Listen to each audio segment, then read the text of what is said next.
Hola, hola, buenas noches. Qué bueno tenerte acá. Bueno, yo estoy grabando en la noche de miércoles 10 de junio para esta PAES de invierno 2026. Así que vamos a ver en menos de una hora todo el contenido. Obviamente no con toda la profundidad que lo veríamos en otra ocasión, pero sí lo suficiente para que salves esa prueba. Así que vamos, no perdamos ni un minuto. Lo primero es lo primero. Vamos a ir punto por punto del temario y te voy a ir explicando y vamos repasando ahí cada cosita. Lo primero que nos piden saber son las estructuras y funciones de los principales organelos y diferenciar un poquito entre animal y vegetal. Bueno, lo primero que tenemos que diferenciar es entre células procariontes y eucariontes. Ya aquí nosotros tenemos las procariontes y las eucariontes. ¿Cuál es la diferencia principal entre estos dos grupos? Que las procariontes no tienen un núcleo definido, van a tener su material genético disperso en el citoplasma, mientras que las eucariontes lo van a tener más como localizado en la estructura que llamamos núcleo. Ya, esa es la primera diferencia entre un grupo y otro. Estoy media resfriada, así que hay un sacrificio detrás de grabarles esta clase el día de hoy. Ya, entonces, como tiene el material dentro de este núcleo, el material está organizado ahí. Entonces, los procariontes, por ejemplo, van a tener cromosoma circular que está ahí suspendido en el citoplasma, mientras en la célula eucarionte vamos a encontrar el material genético en cromosomas de tipo lineal y varios, ¿verdad? Que después se organizan así, duplicados así, pero en lo tradicional los vamos a ver simples, ¿ya? Que eso lo vamos a ver más adelante también, para que sepas. Ahora, ¿qué podemos encontrar en los procariontes? En los procariontes vamos a encontrar, como en todas las células, primero que todo una membrana, ya que vamos a dibujar aquí con verdecito, una membrana que va a estar permitiendo o regulando el intercambio entre lo que hay adentro y afuera de la célula. Por lo tanto, el medio interno de la célula va a ser distinto a su exterior, que eso es lo principal de una célula. O sea, no hay célula si no hay distinción del medio interno con el externo. Y para eso nos sirven las membranas plasmáticas y en este caso la membrana celular, ya que es la que está la membrana plasmática de la célula. Y en el caso de los procariontes, con los procariontes me refiero a bacterias y arqueas principalmente, vamos a encontrar también una pared celular de peptidoglucano, es principalmente el componente. Hay algunas diferencias, en el caso de las bacterias es de peptidoglucano y le da rigidez y sostén, forma a estas células. Y en algunas bacterias vamos a encontrar lo que le llamamos cápsula, que es un recubrimiento que no es como una estructura tan fija, piensa que es como una masa, ya una sustancia que está alrededor de estas células y que le va a permitir eh, defenderse más. Dentro de una misma especie, algunas pueden tener cápsula y otras no. Ya. Lo que todas las células tienen, y por supuesto la procarionte también va a tener, son ribosomas, ya que son los organelos encargados de producir proteínas a partir de la información genética. Entonces, eso permite finalmente el metabolismo, que es todos los procesos que hace una célula para vivir y desarrollarse. Algunas procariontes también van a tener flagelos, de una composición distinta que los eucariontes, pero van a presentar algunas flagelo que les permite motilidad, ya les permite moverse. Quizás han escuchado por ahí la palabra nucleoide. El nucleoide no es una estructura, el nucleoide corresponde a una zona que vamos a encontrar al verlo en microscopio de una bacteria, donde el material genético se ve más teñido. Entonces ahí le decimos nucleoide, es como la zona del nucleoide, donde está el material genético. Pero en realidad es muy importante recalcar que este material genético no está encapsulado ni es una estructura en nucleoide, sino que es una descripción más que nada microscópica. Ahora, los eucariontes van a tener diferencias. Los eucariontes son mucho más grandes y por tanto su citoplasma va a tener que localizar, distribuir sus funciones y ahí es donde aparecen los organelos verdaderos. Los organelos son aquellas estructuras que están hechas de membrana que componen ahí las células eucariontes y cada uno de esos sectores va a tener distintos roles. Entonces, por ejemplo, vamos a tener, ya conocemos el núcleo que va a contener el material genético, ¿ya? Ahí en el núcleo vamos a encontrar el nucleolo, que al igual que el nucleole, en el caso el nucleolo en realidad no es una estructura tampoco, sino que es una sola zona donde hay mucho material genético, mucha proteína y muchos ribosomas, porque el material genético que encontramos ahí es justamente el que produce ribosomas, ya el que tiene la información para hacer ribosomas, y por eso es una zona ennegrecida, pero no es una estructura, ni tiene membrana, ni nada de eso, ¿ya? Nuevamente es algo que podemos ver al microscopio, una zona más oscurecida, al teñirla, más teñida. Y cerquita del núcleo vamos a encontrar los retículos. Vamos a encontrar el retículo endoplasmático rugoso y el retículo endoplasmático liso. Los retículos endoplasmáticos son justamente reticulares, o sea, tienen como estas vueltas de membrana, donde se van a producir algunas cosas que necesita la célula, algunos productos. En particular, el liso, la L, para que te acuerdes, como de lípidos, por ejemplo. Todos los lípidos de membrana, las hormonas lipídicas, todo se va a formar ahí. Mientras que en el retículo endoplasmático rugoso, le llaman rugoso, nuevamente porque a microscopio se ve como rugoso, porque tiene presencia de ribosomas. Y yo ya les comenté previamente que los ribosomas se encargan de sintetizar proteínas. Son los ribosomas, no el retículo, es el ribosoma que está ahí, el que tiene la capacidad de sintetizar proteínas. Entonces, muchas de esas proteínas que se generan ahí van a ser depositadas dentro de esos retículos para luego ir recibiendo las transformaciones necesarias para quedar tiki-taka para su producción, o sea, para su trabajo, para su ejecución posterior. ¿Ya? Ahora, ¿dónde migran esas? Bueno, el mismo retículo endoplasmático rugoso va a formar vesículas, que esas vesículas se van a ir fusionando y van a crear los aparatos de Golgi, que son varios en la célula, no uno. Uno siempre dibuja uno de cada uno, pero esto es mucho más masivo. El aparato de Golgi corresponde a una estructura de sacos aplanados que, como les decía, al fusionarse estos retículos, o sea, estas bolsitas, estas vesículas reticulares que se forman del retículo, van a formar estos sacos aplanados del aparato Golgi que se van a ir como trasladando, ya, como avanzando hacia afuera de la célula, no hacia afuera que salgan, pero sí como hacia en esa dirección.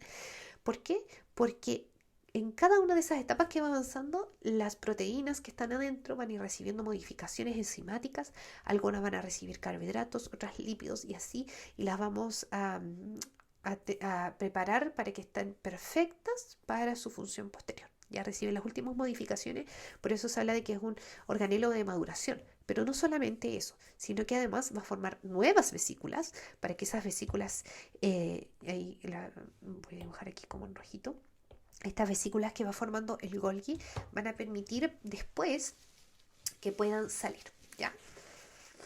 El contenido que está ahí en esas vesículas podría salir al exterior o también podrían ocuparse adentro, por ejemplo, formando un lisosoma. Quizás has escuchado el lisosoma, que es una estructura parecida a una vesícula, y la gracia que tiene el lisosoma es que tiene enzimas digestivas adentro, entonces funciona como una especie de estómago celular, porque llegan las cosas viejas, los organelos, todo, es como un basurero ahí, llega así una célula, por ejemplo, es un glóbulo blanco que se come bacterias, va a llegar la bacteria ahí y la vamos a deshacer con esas enzimas.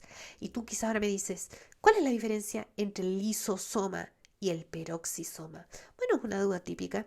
La diferencia está en que el peroxisoma va a tener un rol de detoxificación celular, porque ahí su nombre, peroxisoma, viene del peróxido de hidrógeno, que en lenguaje más común es agua oxigenada, que es un subproducto del metabolismo propio de la célula. ¿Ya? Entonces se genera esto y esto puede ser tóxico, entonces necesitamos ir deshaciéndolo en el tiempo y convirtiéndolo en agüita con oxígeno nada más, y para eso tenemos algunas enzimas ahí también. ¿Ya? Pero no se genera a través del Golgi, sino que se autogeneran dentro de las células. ¿Ya? Ahí hay otros mecanismos igual interesantes, pero no es para nivel para eso. Otros organelos que encontramos, tenemos las mitocondrias. Las mitocondrias van a encontrarse en animales, vegetales, no solamente en animales, y su rol tiene que ver con la transformación energética. Usted no diga que generan energía, porque la energía no se crea ni se destruye, pero sí se transforma. Entonces llegan compuestos, por ejemplo, una glucosa, que es como lo típico, ¿no? Que cuando comemos algo dulce, viene la glucosa y pasa por la mitocondria, no directamente, pero en general ocurre un poco así. Y ese material, esa energía química, es transformada para generar otras moléculas de fácil consumo para la célula, como es el ATP. ¿ya? Entonces no es como que el ATP sea energía, el ATP es una molécula que es es fácil de ocupar en las células, es como el dólar, ¿ya? No es una moneda específica de un país, sino que es más genérica como el dólar, ¿ya? Eso es una forma de pensarlo. También encontramos citoesqueleto, por ejemplo, que son todas las fibras propias de las células, tanto en vegetales, animales, inclusive en procariontes. Vamos a encontrar estas fibras de proteínas que les van a dar forma a la célula, van a mover los organelos adentro de todas las sustancias, ¿ya? Cositas ahí que considerar. En cualquier momento voy a estornudar y ustedes me van a perdonar porque va a estornudar súper fuerte. ¿Ya? Bueno.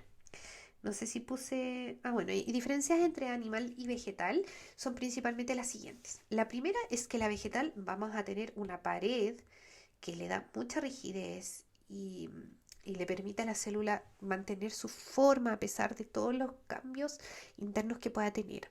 Lo segundo es que va a tener una vacuola central mucho más grande que la de la imagen en realidad, y a veces puede tener varias, que van a ser, primero, abarcar gran parte del volumen celular, hasta como un 90% podría ser más o menos promedio.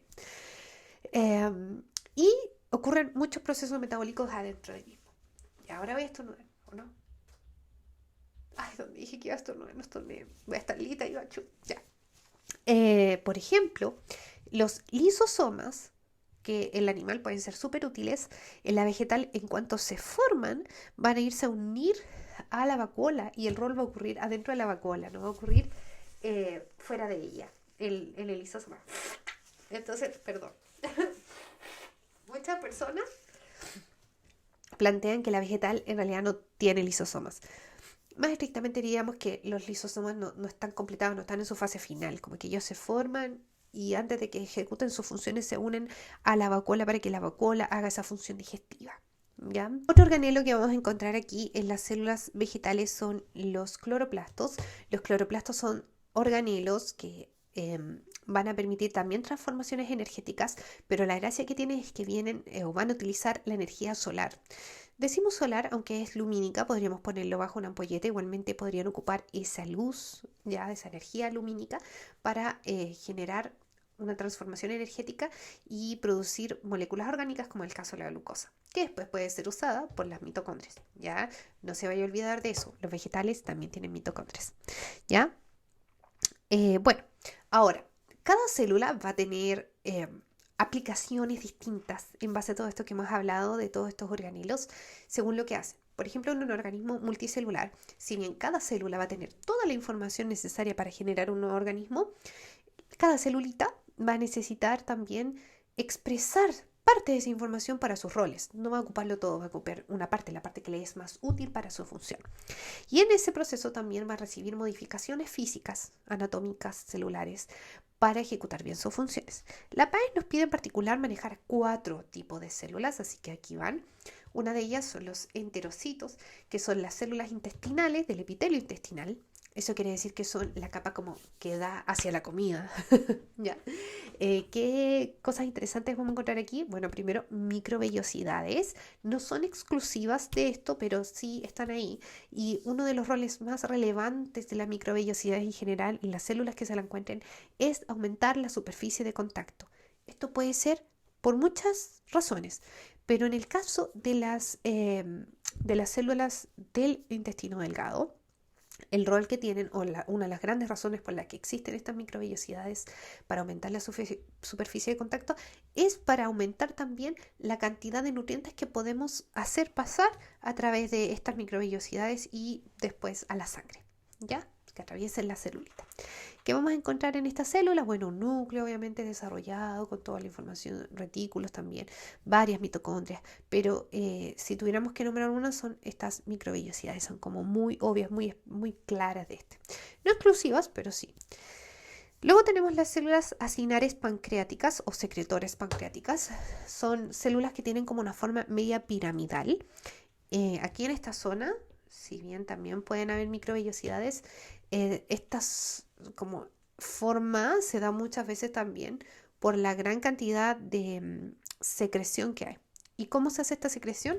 Con unas grandes vesículas que se van formando desde el aparato de Golgi, que tienen producto enzimático y que va a ir haciendo exocitosis, se van a abrir y depositar su contenido afuera de la célula a los conductos pancreáticos para que esos vayan después al intestino y digieran ciertos alimentos, ¿ya? Ambas células, estas dos, son de tipo epiteliales, son como que están al borde. Y una de las características que tienen las células epiteliales es que tienen una parte basal, una parte que da como hacia el órgano, y una parte apical, que es la que da hacia el lumen, usualmente, o puede ser al exterior, depende del contexto. ¿A qué nos referimos con lumen? Como el espacio de adentro de los órganos. Entonces, por ejemplo, este da hacia el lumen del intestino delgado y esto da hacia el lumen del conducto pancreático. Y ahí tienen sus lados laterales, obvio, el lado lateral. Ya, esos son como características genéricas. Obviamente estamos en un repaso rápido. Luego tenemos las células musculares estriadas, que son las musculares del músculo esquelético. ¿Ya? ¿Qué quiere decir eso? Que son las células voluntarias, las células que mueven que están asociadas a los huesitos, ¿cierto? Y que nos van a permitir movernos, levantar pesas, etcétera. Porque hay otros tipos de célula muscular. ¿Qué características interesantes vemos aquí? Que son polinucleadas. Fíjate que tiene varias células, varios núcleos, una misma célula. ¿Por qué? Porque estas células hacen mitosis, generan nuevos núcleos, pero no siempre hacen citodiéresis. Ya después lo vamos a ver esos conceptos. Pero generan nuevos núcleos y no siempre dividen su citoplasma. Entonces se van alargando. Obviamente cuando creamos nuevas fibras esto sí ocurre. ¿Ya? Pero funciona más o menos así la cosa. Y esto permite tener fibras largas, ya células largas que facilitan la contracción muscular. Por eso también estas células van a tener que tener un citoesqueleto muy específico que les permita hacer esa contracción muscular. Van a necesitar mitocondrias, muchas mitocondrias, de hecho son tan grandes que llevan hasta otro nombre, que no te quiero confundir con esas cosas porque no van a entrar, pero sí son muchas y grandes. El retículo endoplasmático liso también, de hecho toma una forma como que envuelve, porque uno de los roles del retículo endoplasmático liso es almacenar calcio y el calcio es clave en la contracción muscular, entonces por eso tiene otra forma. Y bueno, esas son algunas de las diferencias que hay con otras células y algo tan específico de las fibras musculares. Y las neuronas, en general nos preguntan por la neurona motora, es como la más estudiada, que es la que tiene esta forma, donde encontramos un soma con dendritas, que son estas extensiones que aumentan la superficie de contacto para conectar con otras neuronas, el axón, que es esta extensión del citoplasma, larga, ¿verdad? A veces pueden ser muy largas, que finalizan con telodendrones, que en su final tienen botones sinápticos. ¿Ya? Además, algunas neuronas van a tener, algunas no todas, recubrimiento de células de Schwann, que lo que generan estas células de Schwann, o oligodendrocitos, dependiendo del contexto, pero la cosa es que lo que generan es la vaina de mielina. ¿Ya? Vaina de mielina. En general yo creo que acá no les van a preguntar eso, pero sí que tiene un axón, un soma, dendritas, ese tipo de cosas les podrían preguntar. Quizás después, el próximo año, o sea, no el próximo año, sino que en la regular de este año, van a preguntar un poco más porque entra ya sistema nervioso en específico. Pero tengo un video de eso, por si quieres ir a verlo. Bueno, vamos con el eje 2. Pausa comercial. Recuerda suscribirte y todas esas cosas que uno dice en este momento. Dale like si te está gustando, suscríbete, ponle compartir, no sé, un corazoncito, lo que sea, porque así me ayudas. Yo te estoy ayudando a ti y tú me ayudas a mí. Ya. Eje 2. La participación de los gametos en la fecundación. Aquí tenemos un gráfico directamente del DEMRE. Recordemos que nosotros, por ejemplo, somos un organismo que vino de nuestra papá y nuestra mamá. Y nosotros fuimos cigotos diploides. ¿Qué quiere decir eso? Que teníamos dos juegos cromosómicos, uno de mami y otro de papi, ¿cierto? Cromosomas que venían de mami y cromosomas de papi. De cada papito sacamos 23 cromosomas. Esos cromosomas se llaman juego cromosómico. Así que en total tenemos 46. Mira, esto, como en todas las especies el número es específico, lo resumen a una N. O sea que nuestra N es 23. Pero otras especies podría ser 3, 1000, ya podrían ser muchos valores. Y nosotros, todos los seres vivos, nuestras celulitas en general son 2N. O sea, que tienen 2 juegos cromosómicos, un par de juegos cromosómicos. Sobre todo los que tienen con reproducción sexual, estoy hablando. Entonces, no todos los seres vivos, ahí me corrijo. Entonces vamos a tener un juego de mamá y otro de papá. En nuestro caso, 23 más 23 o 23 por 2, que es lo mismo que 46. ¿Ya? Matemática de cuarto básico, así que vamos que se puede. 2N. Ahora, nosotros, todos los seres vivos, somos diploides, ¿cierto? Los que somos diploides, los que nos reproducimos por reproducción sexual. No quiero cometer ese error de decir que todos. Eh, Cuando estamos en nuestra fase diploide, en nuestra vida normal, pero cuando empezamos a generar células sexuales, me refiero, por ejemplo, en el caso de nuestra especie, a ovocitos y espermatozoides, al formarlos, nosotros no podemos darle toda esa información, sino que le damos una parte a nuestros hijos. Entonces, cada uno, por ejemplo, supongamos que este es este solamente, va a generar, a través del proceso de meiosis, un gameto que va a tener solamente una N, un juego cromosómico, para que cuando se junte con el del otro progenitor, N más N es igual a 2N. ¿Ya? Ese es como el ciclo. Entonces, ¿cuál es el objetivo de los gametos? El objetivo es aportar la mitad de la información genética con el objetivo de que la descendencia tenga la misma cantidad de material genético que teníamos nosotros, pero diverso. ¿Ya? Porque viene, obviamente, la mezcla con el otro progenitor. ¿Ya? Esa es la idea. Vamos con lo siguiente. Lo siguiente, acá podemos ver cómo ocurre la fecundación en particular. Mira, nosotros tenemos ovocitos y estos ovocitos son encontrados por los espermatozoides. Y ahí lo que ocurre es que llega el espermatozoide, que mira la parte 1, y se va a encontrar, bueno, primero con la corona radiada, que son celulitas que trae el ovocito desde la ovulación, y con la zona pelúcida, que la zona pelúcida ya es como un producto que está ahí recubriendo el ovocito. Entonces, los espermatozoides tienen una crosoma, que es la parte de más adelante del espermatozoide, que tiene enzimas hidrolíticas que son capaces de ir haciendo paso entre estas células y también, por supuesto, de la zona pelúcida. Y cuando uno de esos espermatozoides logra llegar con su núcleo aquí a fusionar, o fusiona sus membranas para que su núcleo ingrese a la celulita, entonces ahí se genera toda una respuesta que de parte de la zona pelúcida que bloquea la entrada de cualquier otro espermatozoide. Y por eso es que siempre vamos a tener ahí un espermatozoide entrando. Si por algún motivo entrando, que no es algo que pase todos los días, no me vaya a decir que entran gemelos porque la va a tener mala, no. No hay que ver, los gemelos no funcionan así. Eso es inviable. Eso sería tener más de un juego, más de los juegos cromosómicos deseados, y ahí ya eso es inviable, no se forma nada. ¿Ya? Los gemelos se forman porque el cigoto después en algún momento se divide, porque siempre se divide, y las células, en vez de permanecer juntas, se separan y forman 2 individuos iguales. Pero es por eso. Ya, pero eso no entra, lo dije así como flash. Hablemos del ciclo ovárico y uterino ahora y sus fases. Déjenme tomar un poquitín de agua para hablar de esto. Qué linda me quedó esa imagen. O sea, yo saco imágenes de otros lados, pero voy picoteando, voy cortando. Suscríbanse, denme like, recomienden mi video. No sé, hagan todo, campanita. Ya, bueno, a ver, nosotros, ¿cómo regulamos el ciclo femenino? Súper fácil. Piensa en esto. ¿Quién manda aquí? El cerebro. Y el cerebro le dice al cuerpo. Cuerpo, hay que reproducirse, ¿ok? Entonces ya pues le dice el cuerpo. Partamos por formar un gameto, como dijimos, ¿cierto? Si no hay gameto, no hay reproducción. Entonces el cerebro, para eso te voy a decir, te voy a estimular con la folícula estimulante.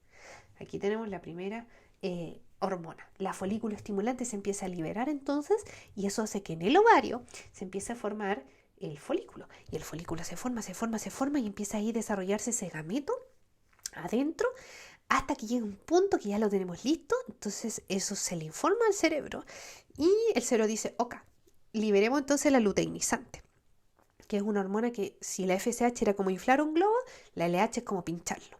Entonces va y la luteinizante rompe este globo y deja salir el ovocito. Entonces ahí ocurre la ovulación. sale el ovocito, ¿ok? El ovocito sale y ahí la casita en la que estaba, que era el folículo, se va a luteinizar. Lúteo significa amarillo, cuerpo lúteo. Y ahí queda una zona que se llama cuerpo lúteo, que es como una masita que va a generar hormonas. Y ahí eso es gracias a la hormona luteinizante, y después baja la luteinizante. Y si no hay embarazo, se atrofia eso y se convierte en cuerpo albicans. Albicans significa blanco. Y ya deja de producir. Si hay embarazo, permanece un poquito más tiempo hasta que ya la placenta y todo eso empieza a generar las hormonas necesarias para sostener el embarazo. Pero mientras tanto, lo hace en las primeras semanitas, ¿ya? Ahora, ¿qué pasa a nivel del endometrio? En la parte que estábamos inflando el globo, que estábamos preparando este ovocito, al inicio, bueno, ocurrió la menstruación. Por eso es que empezamos este proceso de cero, ¿sí? Pero el folículo tiene la capacidad de liberar estrógenos. Entonces esos estrógenos van haciendo que vuelva a crecer el endometrio, que es la capa más interna del útero, donde la idea es que se implante, que queda adentrito el cigoto cuando se forma. Ya el embrión en realidad ya a esa altura. Entonces empieza a formarse y todo hasta un punto que ya está como secretora, está trabajando, no solo proliferó. ¿Y cómo empieza a funcionar? Gracias a que el cuerpo lúteo no solamente libera estrógenos, como lo hacía el folículo, sino que además empieza a liberar esta progesterona, que es la hormona que como que mantiene el embarazo viviendo. ¿Ya? Y bueno, como les decía, cuando no hay embrión, si no hay embrión, el embrión no le va a comunicar al cuerpo lúteo que está ahí. Entonces el cuerpo lúteo le va a dar depresión y no va a hacer nada más, no hay más hormonas. Y esa bajada de hormonas es la que produce la menstruación. ¿Ya? Ahora, si hay embarazo, esa caída hormonal no va a ocurrir porque el cuerpo lúteo va a decir, hay guagua, porque le va a enviar el embrión le va a enviar señales a través de otras hormonas, que no voy a entrar en eso ahora, para mantenerlo vivo el suficientemente tiempo para que se formen los anexos embrionarios que van a hacer que el embrión después pueda sostenerse por esas hormonas. Veamos el gráfico. Al inicio tenemos un poquito alto que la folículo estimulante. Esa tiene un pic justo cuando vamos a ovular, pero la que tiene un pic más alto es la LH, ¿cierto? La que luteiniza, la que pasa de folículo a cuerpo lúteo, la luteinizante. Esa tiene su pic y permite la ovulación y luego ya las dos casi que no hacen nada. Muy poquito. Pero, por otro lado, tenemos los estrógenos. Los estrógenos, mientras más crecía el folículo, más crecen los estrógenos, ¿sí? Después baja un poquito porque en esa como ovulación ya el folículo no es tan productivo, pero mientras se convierte en cuerpo lúteo empieza a generar de nuevo. No tanto, pero empieza a generar de nuevo. Y paralelamente el cuerpo lúteo empieza a generar mucha progesterona porque es su prioridad. ¿Sí? Y ahí tenemos esa alta hormonal después. Y luego ya, si no hay bebé, baja todo y esa baja, menstruación de nuevo. ¿Ya? Eso. Qué hermoso, qué hermoso. Hablemos de los métodos de control de la natalidad ahora, ¿ya? ¿Cómo funciona esta cosa? Mira, bueno, yo aquí tengo una clasificación general, obviamente. Ya vamos a tener aquí los naturales, los de barrera, los químicos, los hormonales, los dispositivos intrauterinos y los quirúrgicos. A ver, los naturales son aquellos que utilizan la propia biología humana para controlarse. Quizás alguien te dijo que los métodos naturales no son muy buenos, que no son tan bacanes, que no sé qué, bla, bla, bla. No le creas. Los métodos naturales son sumamente efectivos, muy, muy efectivos, pero el tema que tienen es que necesitan mucha responsabilidad, necesitan mucho autoconocimiento y estar como muy pendiente. Entonces, la efectividad baja por la responsabilidad de la persona que lo ocupa. Pero el método es muy, muy bueno, son muy buenos. Yo te invito a que puedas averiguar más, por ejemplo, del método sintotérmico, que es cuando se combina los síntomas propios de una mujer en su periodo de fertilidad junto con la temperatura corporal, que es como el clave. Y eso muestra mucho cuando la mujer está fértil. Entonces, si se evitan las relaciones sexuales en el periodo de fertilidad, por supuesto que baja muchísimo las probabilidades de embarazo. ¿Ya? Hay otros métodos como el método MELA, que es el método de dar lactancia, que también, claro, si es que no se sabe bien cuáles son las limitaciones, entonces no te va a funcionar. Pero si se conocen bien y todo, es bastante efectivo. Tiene grande efectividad. Ahí yo puse dos métodos que depende cómo lo quieras ver. Está la abstinencia. Algunas personas dicen que no es un método, pero ojo, estamos hablando de evitar un embarazo y la abstinencia es totalmente legítima si ese es el objetivo, que no es lo mismo que virginidad. O sea, una persona podría eh, ir y abstenerse sexualmente y no hay problema si es que ese es su objetivo. Abstinencia para toda la vida puede ser o puede ser periódica. Abstinencia es abstinencia, cero probabilidad, 100% efectividad. Y la pareja única no sirve para evitar tener hijos, pero sí sirve para evitar tener infecciones de transmisión sexual, a diferencia de todos los otros métodos naturales que no lo permiten. Métodos de barrera son aquellos que evitan el contacto entre el ovocito y el espermatozoide de forma física. Acá tenemos diafragma y los diferentes condones femeninos y masculinos. ¿Ya? Hay otros más, como el capuchón y cosas así. Pero lo importante es que los de barrera funcionan así. Luego tenemos los químicos, como los espermicidas. La verdad es que estos no son tan efectivos, pero sí pueden ser bastante buenos combinarlos con otros métodos, por ejemplo los de barrera. ¿Ya? Tenemos los hormonales, que principalmente trabajan en justamente el ciclo que vimos recién, alterándolo. La gran mayoría de ellos simula un poco la progesterona para que se mantenga alta. Entonces, como que se buguea un poco el sistema, porque dice, espérate, ¿ovulamos o no? No, pues si ya ovulamos, como que le dijera ovulamos recién, si estamos con la progesterona alta. Ah, sí, verdad. Y luego vuelve a preguntar, ¿nos toca ovular? No, pues, si estamos con la progesterona alta, así que ovulamos recién, jajaja. Lo mantiene como en esa onda, como con amnesia. Los niveles, la PAES dice que mantiene los niveles de progesterona como si hubiera embarazo.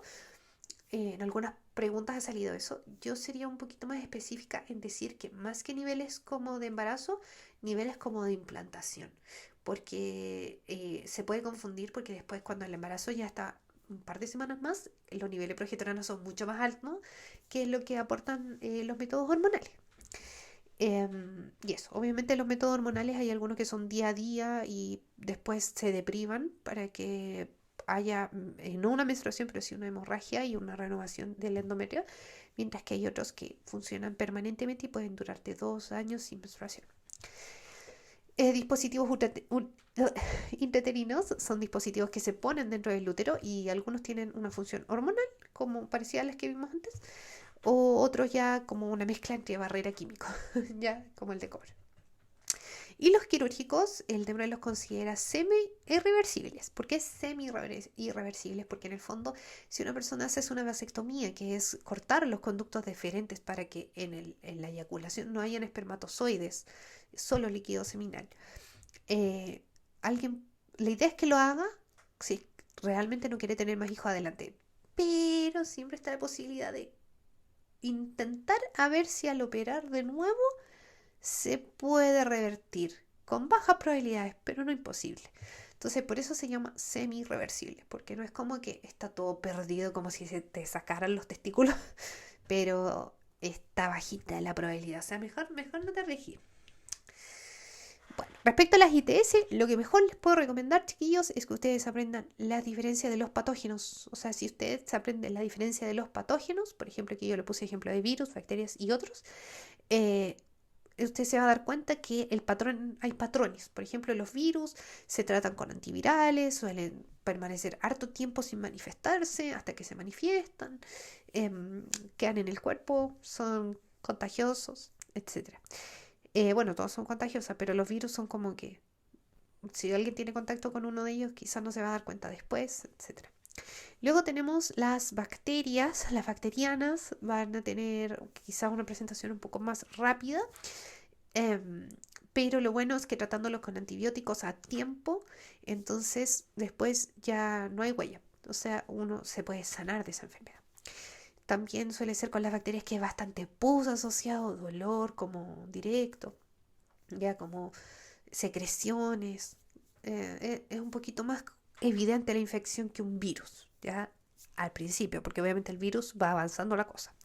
Y hay otros como protozoos, como la tricomoniasis o los hongos, ya que ahí cambian, no sé, tenemos también las ladillas, cosas así. Eh, hablemos ahora del ciclo celular, genética. Vamos con genética. Suscríbete y dame like si no lo has hecho. Recomiéndame a tus amigos. Sígueme en Instagram, sígueme en todas mis redes. Ya, material genético. Bueno, lo primero que hay que decir, yo ya te había adelantado que el material genético estaba en todas las células y se presenta en forma de cromatina. ¿Qué es la cromatina? Es una asociación entre el material genético directamente con proteínas que le permiten no dañarse y mantenerse relativamente ordenado a la cromatina y usar solamente lo que vamos a utilizar. En general se encuentra descondensado en las células, como ves en la primera parte. Así que uno lo dibuja para explicar como ese que dice ahí hipotético, pero en realidad está como así como un tallarín. Ahora, cada célula hay partes que están más condensaditas que otras. Cuando la célula quiere dividirse, entonces necesita organizar ese material y lo primero que tiene que hacer es duplicarlo. Se pone totalmente laxo para copiarlo completamente y crear dos copias exactamente iguales, ¿ya? Gemelas. ¿Con qué objetivo? Con el objetivo de que cada célula tenga una copia idéntica y así que mis hijas células sean idénticas a la madre. La madre desaparece pero tiene dos hijas iguales, ¿ya? Y luego cuando entra en el proceso de mitosis, porque esto ya que estamos viendo de aquí en adelante, o sea, esto es lo que ocurre en las células eucariontes, que te dije que tenían cromosomas lineales. Estas dos copias, para no perderlas y que no anden por cualquier lado y poder ser organizados, se van a juntar las copias en una parte que se llama centrómero y van a andar juntitas. Y luego cuando ya las separamos definitivamente se van a separar y se van a descondensar de nuevo, ¿ya? Esas son como las etapas de la condensación de la célula. Ahora, todo esto ocurre en un ciclo celular. El ciclo celular es como el ciclo de vida de la célula. Y hay ciertas etapas. Entonces, la primera etapa es la G1. La etapa G1 es donde la célula trabaja, hace sus cosas, hace toda la pega que tiene que hacer como célula. O sea, vive su vida de célula. Pero al mismo tiempo acumula y crece con el objetivo de, ¿será que puedo dejar descendencia? Bueno, si la célula pasa todos los filtros y tiene un tamaño celular adecuado y tiene todos los recursos, etcétera, etcétera, etcétera, entonces va a duplicar su material genético. Esa duplicación ocurre en la fase S. Si la célula tiene bien duplicado su material genético, y en el caso de los animales, además los centriolos, pero si tiene el material genético tiki-taka, sin errores y todo, vamos a pasar igual a la G2, donde sintetizamos más proteínas, organelos, todo lo duplicamos con el objetivo de después dividir ese material. Si todo está bien, si todo funciona, si no hay problemas, si está todo impecable para ese proceso con todos los recursos necesarios, vamos a entrar en la fase M que corresponde a la división celular. Y esta fase M puede ser mitótica o meiótica, ¿ya? Vamos a ver primero la mitótica y usualmente en la PAES y en casi todas partes en Chile, cuando ven ciclo celular o uno habla de ciclo celular más en el contexto de mitosis, que es la división de células iguales. Pero todas estas fases de G1, S y G2 también ocurren para meiosis. Es importante decir eso. No te olvides. Bueno, la mitosis va a tener 4 etapas que son profase, metafase, anafase y telofase. Yo siempre enseño como un jueguito con las manos que le llamo el jutsu de la mitosis.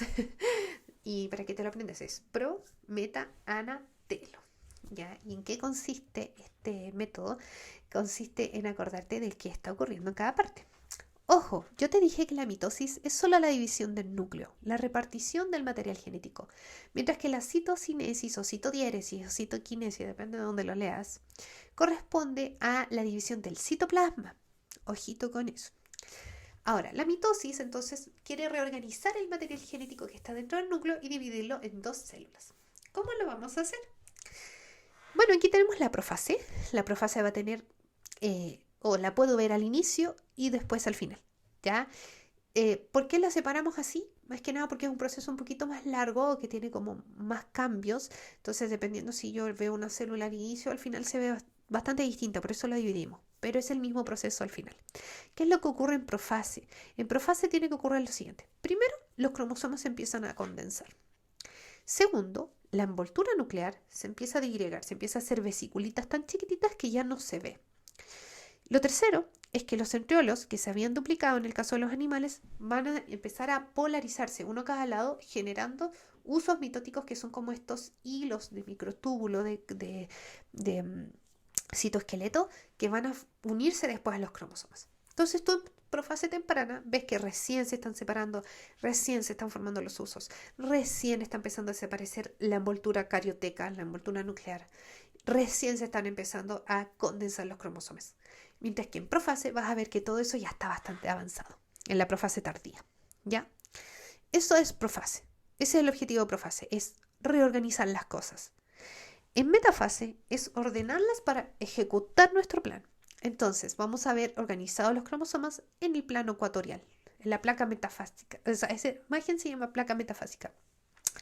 Y la línea ecuatorial es esa línea donde se alinean todos los cromosomas para ya ser separadas sus cromátidas, que son las partes que tiene el material genético, la cromatina condensada. Metafase entonces así con las manitos para que te acuerdes que están alineados. Y luego yo los separo en dos, ¿cierto? En dos partes. Y ahí ese proceso se llama anafase. Ana viene de separar. Entonces en anafase yo voy a separar este grupo de este otro grupo a través de estos microtúbulos que se van a cortar. Pero al mismo tiempo hay otros que se están alargando, ¿ya? Estos que se están alargando están permitiendo que la célula se ensanche y así yo poder ir separando ya estos dos grupos ya también de citoplasma. Y en telofase vamos a encontrar que estas células ya se están distinguiendo un poco más, los núcleos sobre todo, y es como una profase al revés, porque empezamos a crear nuevamente la envoltura nuclear y además los cromosomas empiezan a descondensar, ¿sí? Los usos mitóticos ahí se empiezan a, no es la palabra desaparecer, siempre se me olvida la palabra, pero empiezan a ya no a desaparecer de la vista, por lo menos. ¿Ya? Y eso. Ahora, el citoplasma yo les dije que no siempre se dividía, aquí no está la imagen, no siempre se divide el citoplasma, en algunas ocasiones sí, otras no. Cuando se divide, en el caso del animal, se usa un anillo contráctil que separa finalmente ambas células, pero en el caso de la vegetal se usa una placa, digamos, central, que se llama fragmoplasto, que se forma gracias a vesículas del Golgi. Ya esa es como la diferencia, que una es como de afuera hacia adentro, apretando, y la otra es formando un tabique central. El cáncer es un tema bastante sensible, pero tiene mucho que ver justamente con la mitosis. Ya en la mitosis vamos a encontrar que las células están constantemente dividiéndose y pasan por ciclos de control, o sea, por puntos de control, que son cuando de G1 a S, de G2 a la división y después en metafase. Esos son los 3 puntos de control. Entonces en esos puntos se ve que la célula esté todo bien. ¿Se acuerdan que yo les decía que tuviera el tamaño celular, por ejemplo, para pasar a la S? Que tuviera los organelos y el material genético bien para que pasemos a la siguiente, que se haya replicado correctamente. Y después en M que estén bien los usos mitóticos.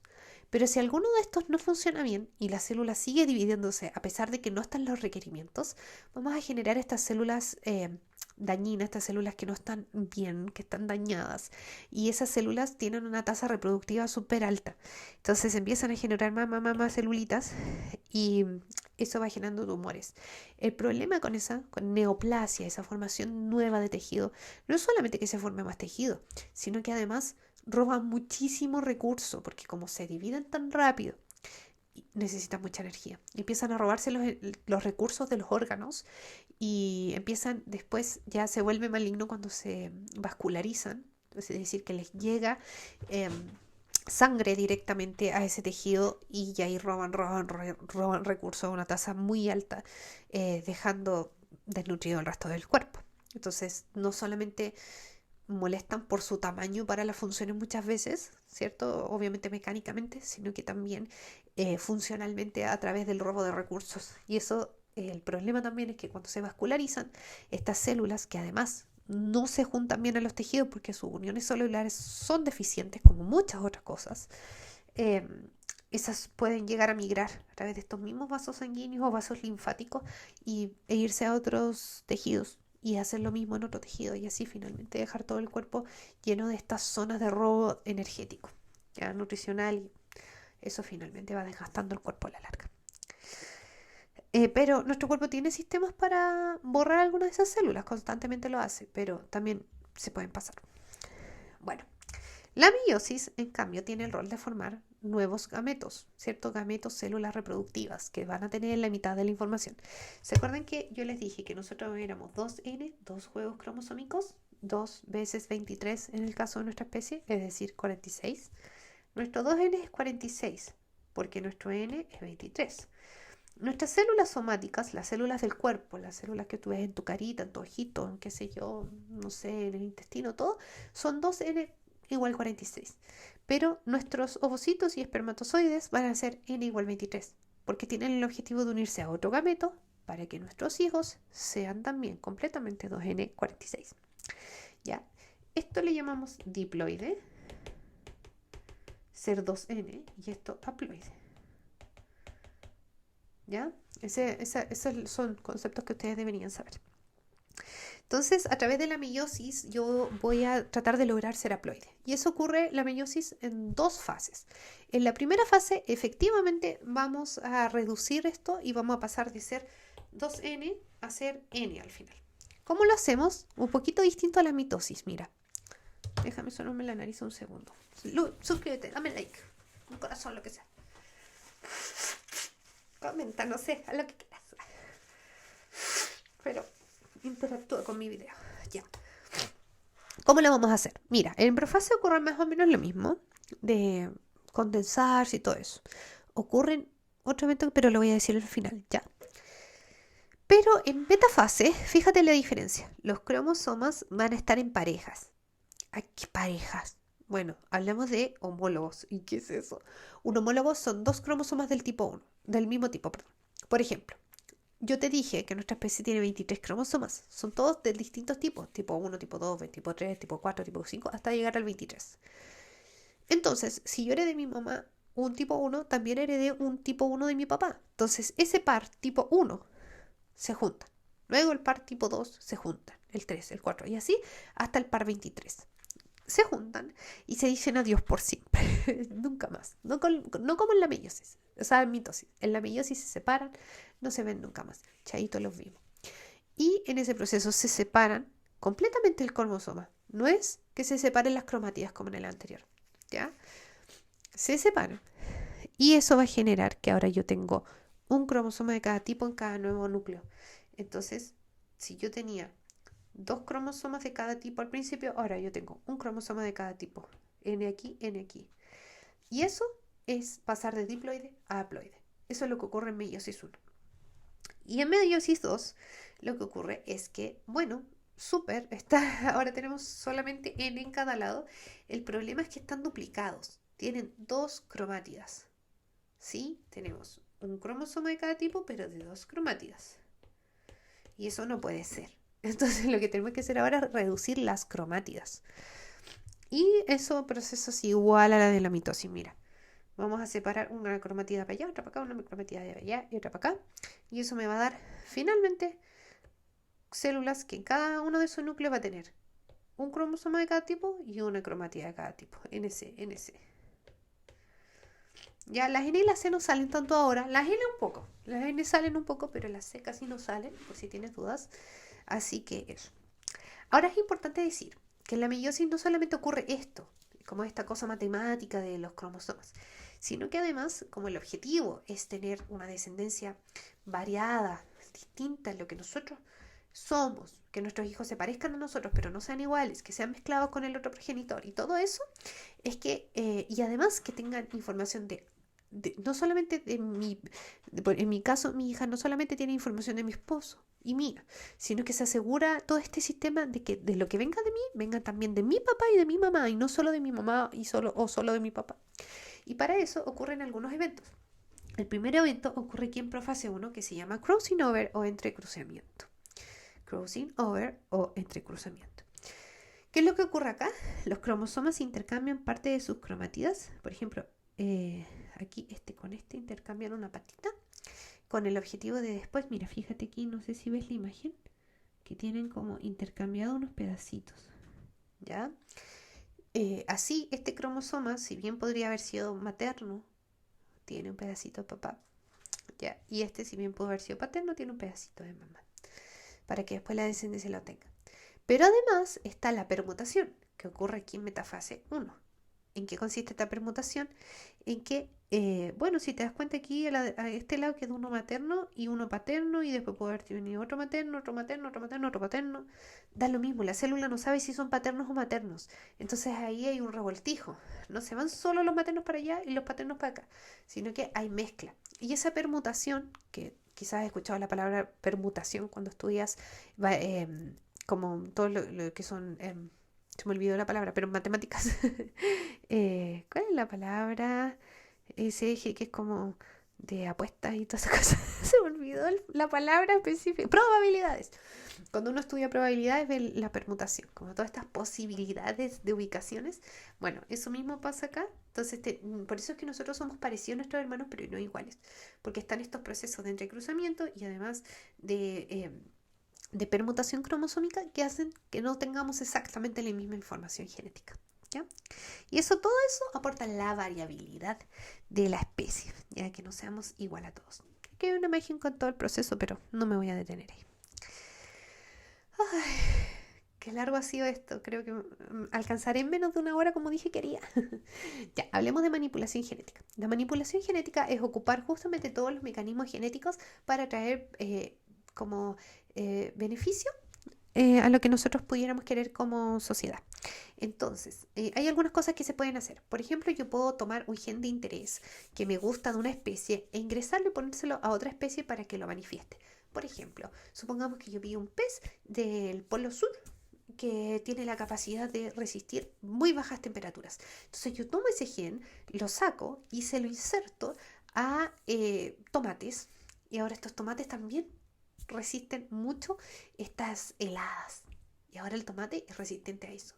Eso es transgénesis, a lo que la gente le llama transgénicos, cuando yo ocupo características o genes de otras especies que me son de interés, que me son de utilidad, y lo pongo en otras especies para sacar provecho. Ya se usa bastante en la parte agrícola y eso, y no se ha demostrado hasta ahora por lo menos reales consecuencias a nivel orgánico. ¿Ya? ¿Qué más? Eliminación o silenciamiento de genes. Yo puedo modificar los genes para que no se manifiesten, por ejemplo. Puedo aplicarle ciertas ahí cositas.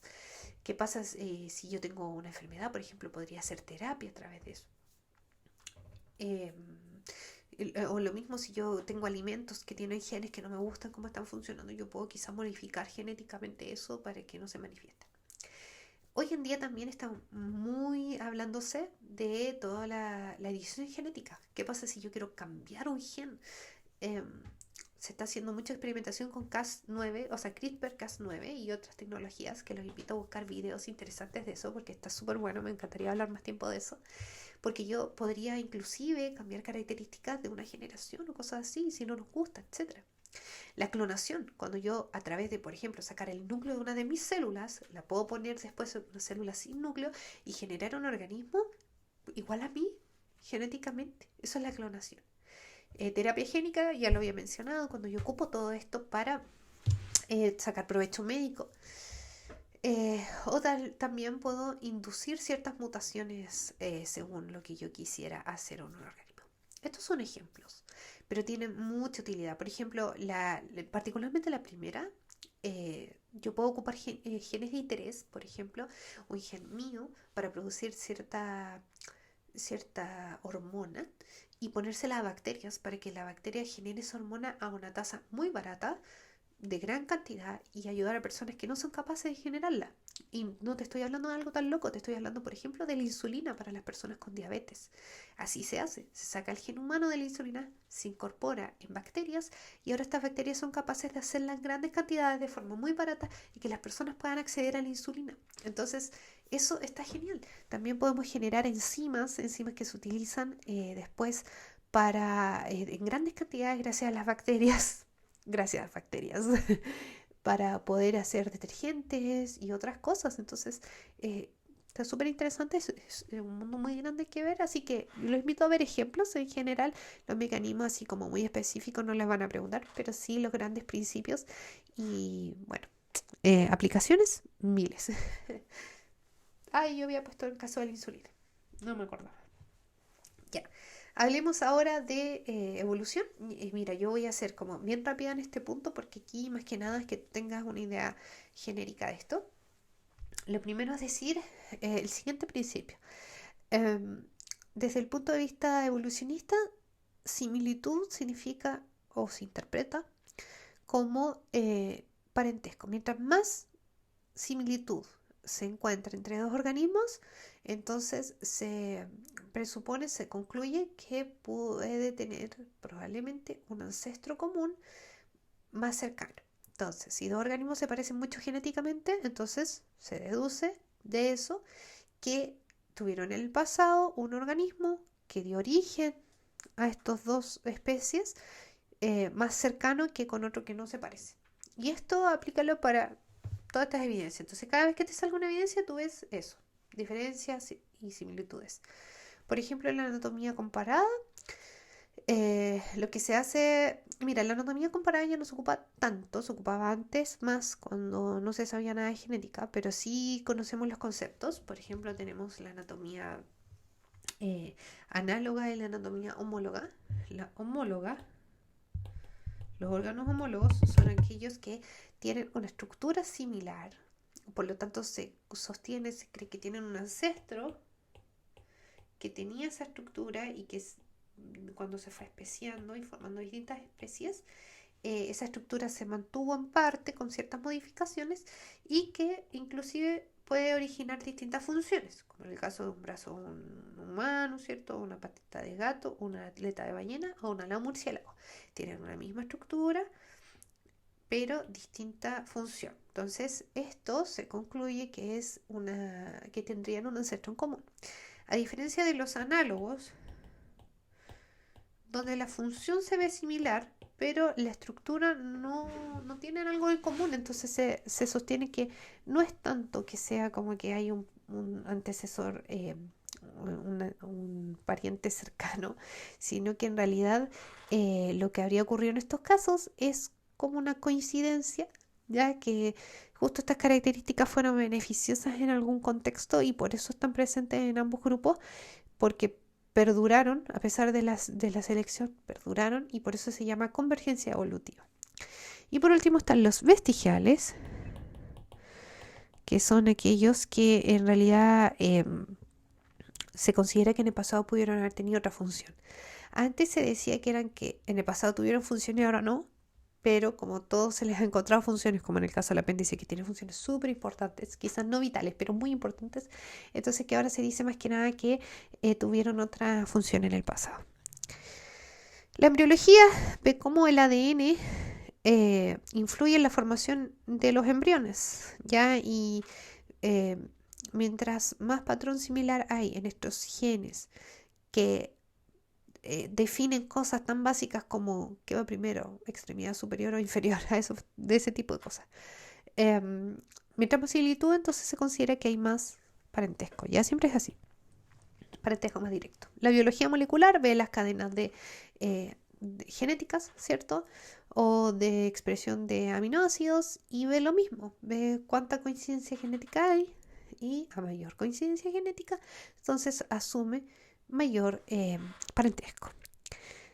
Los fósiles, por otro lado, son evidencias de organismos que vivieron en el pasado o de su actividad y, bueno, hay de distintos tipos, molde, inclusión, permineralización.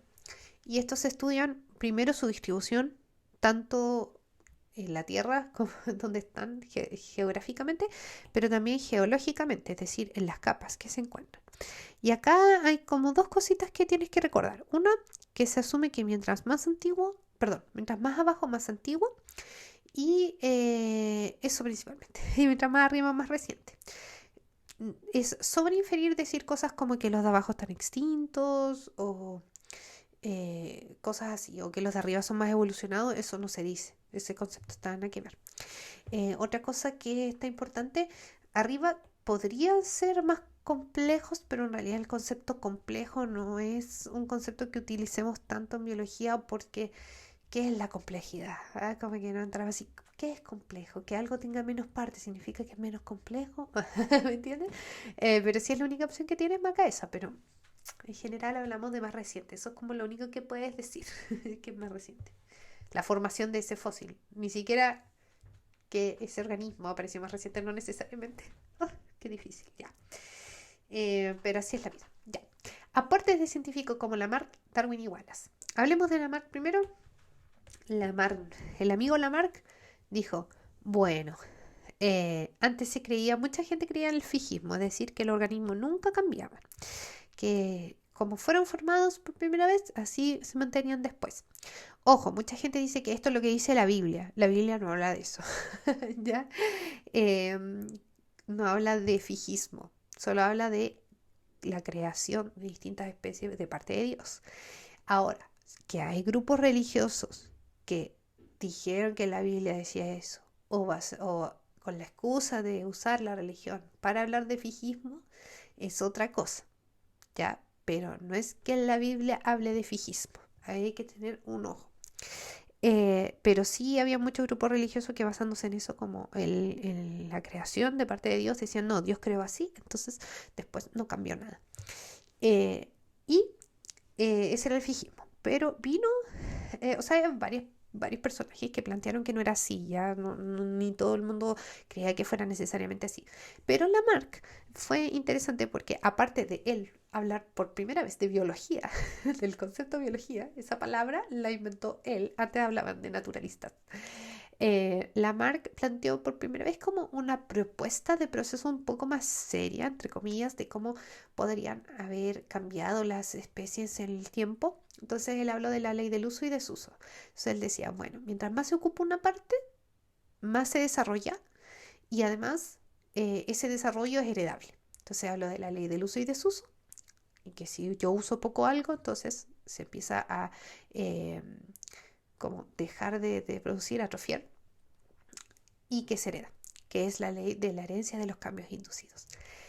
Ahora, Lamarck hoy este día está ultra refutado con lo que sabemos de biología y todo eso, de genética y qué sé yo. Pero mucha gente todavía cree que la evolución es lamarckiana, como la gente que te dice, no, si tú, nosotros ya no tenemos tanta muela del juicio porque la gente no la ocupó. No, que se nos va a quedar chico el dedo del pie porque están mucho sentados. Ya, todas esas cuestiones nada que ver, son lamarckianas, están refutadas, ¿ya? Pero luego vino Darwin que dijo, mira, en realidad esto funciona así. En las poblaciones hay distintas características, algunas son más chicos, otros son más grandes, y resulta que algunos son favorecidos por el ambiente, él hablaba en esos términos, de razas favorecidas, y esas razas favorecidas son las que perduran y finalmente quedan así. Y si hay dos grupos, y un grupo vive en un contexto distinto que otro, unas características van a ser favorecidas en un lugar y las otras en otro. Y así es como se van formando grupos diferentes. Eso fue lo que planteó Darwin, ¿ya? Que es la selección natural. Ahora, también Darwin habló del origen en común, ¿sí? Y eso lo mezcló un poquito con la selección natural. Entonces, por eso hay gente que está confundida hoy en día respecto a la teoría darwiniana. Pero hasta ahí llegamos con lo que es evolución, ¿ya? Darwin no tenía idea de genética, nada, un montón de cosas que se saben hoy día no tenía idea de nada, pero hasta ahí usted tiene que saber, hasta ahí piden, ¿ya? Eh, entonces, chuta, me pasé, po. ¿Qué tienen que saber de esto? Que en una población de organismos van a haber distintas características y dentro de esas características hay características que en cierto momento específico van a aportar para dos cosas, para la sobrevivencia y para la reproducción. El que vive más encima se reproduce es el que va a hacer perdurar esas características en los años. Entonces, si en un ambiente yo tengo, por ejemplo, mucha vegetación verde y hay un organismo de color verde flúor, o sea, verde flúor y otro verde opaco, probablemente el opaco logre sobrevivir mucho más que el verde flúor. Y por tanto el verde flúor con el tiempo van a haber cada vez menos ejemplares. Pero quizá en algún momento el verde flúor podría ser él el favorecido. ¿Ya? Entonces así funciona la selección natural. La selección natural, ojo, no hace aparecer nuevas características, usted no diga eso. La selección natural lo único que hace es eliminar características, ¿ya? ¿Qué más? ¿Qué más? me quedan poquitas diapos, menos de 10. Hablemos de fotosíntesis. A ver, la fotosíntesis, esta es como la reacción general. Tenemos agua y dióxido de carbono, que con energía solar podemos producir glucosa y oxígeno. A ver, ojo, el CO2 forma glucosa y el oxígeno viene del agua. Ya usted no diga que las plantas convierten el CO2 en oxígeno, eso está muy malo, ¿ya? ¿Cómo funciona todo este proceso? Bueno, yo les decía que la energía lumínica era tomada por los cloroplastos para transformarla y generar, ¿qué cosa? Glucosa y oxígeno. Lo genial es que esto es ¿para qué? Para que las mitocondrias lo puedan usar, tanto la glucosa como el oxígeno. Y así tenemos, ¿qué cosa? ATP, que ATP que dijimos que era una molécula de alta eficiencia energética dentro de nuestras células y se ocupa para 1000 cosas. Ojo, muy importante decir que los cloroplastos, parte de esto les sobra. Y eso es lo que nosotros ocupamos. Las migajas, gente, las migajas. Este oxígeno es un desecho para él. ¿Ya? Y eso es lo que nosotros ocupamos. ¿Cómo funciona? Esto tiene 2 etapas. La fase dependiente de la luz tiene la fotosíntesis y la independiente de la luz. Ponme atención porque no tengo tanto tiempo para todo, pero tengo un video específico de fotosíntesis que puedes ir a ver a mi canal. La fase dependiente de la luz consiste en lo siguiente. La luz va a los cloroplastos, perdón, es tarde. Son las 1 de la mañana y estoy grabando esto. Va a los cloroplastos, específicamente los tilacoides, y esa luz excita al agua. Y en ese proceso de excitar al agua se libera nuestro amigo oxígeno. ¿Para qué quiero yo hacer eso? Para recuperar muchos hidrógenos.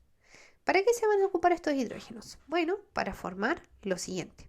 A partir de estas moléculas que están aquí, vamos a formar ATP y NADPH, ¿ya? Que no son productos directos de estos procesos, sino que son intermedios, son como reciclables en este proceso. Y luego, estos, que es el objetivo que yo tenía con la fase dependiente de la luz, van a ocuparse en la fase independiente de la luz, donde vamos a encontrar el ciclo de Calvin-Benson. ¿A quién vamos a ocupar en este ciclo? Al CO2 ambiental, lo vamos a ocupar, lo vamos a fijar y lo vamos a hacer pasar por un ciclo de transformaciones, que en presencia de estas moleculitas que yo tenía aquí, que van a volver a convertirse en lo que eran originalmente, por eso te digo que son cíclicas, el ATP y el NADPH entonces se van a utilizar ¿para qué?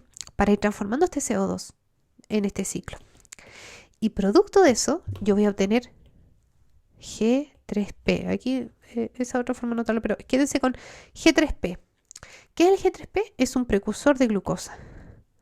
Chuta, escribí horrible glucosa, pero ustedes me entienden. El G3P es la molécula, es un precursor, una molécula precursora que sirve para formar glucosa y muchas otras cosas más. ¿Ya? Entonces, ese es el objetivo de este proceso. Insisto, este proceso, si quieres saberlo mejor, anda a mi canal porque ahí tengo un video específico de fotosíntesis. ¿Qué factores influyen en la fotosíntesis? Bueno, la cantidad de luz, la temperatura, la cantidad de CO2, agua, sal, etc. ¿La luz cómo influye? A más luz, más fotosíntesis, pero con un límite, ¿ya? O sea, hay un punto en que ya, aunque haya más luz, la célula no aguanta más, porque no tiene más recursos.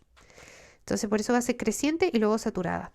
Lo mismo pasa con el CO2. El CO2 está súper bueno, pero la planta igual tiene su límite, entonces después se satura, queda plano. A diferencia de la temperatura, ¿qué pasa con la temperatura?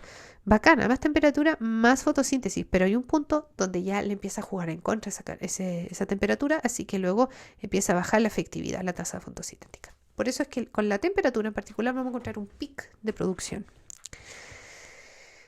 Y por último, cadenas tróficas. Bueno, ¿cómo funciona?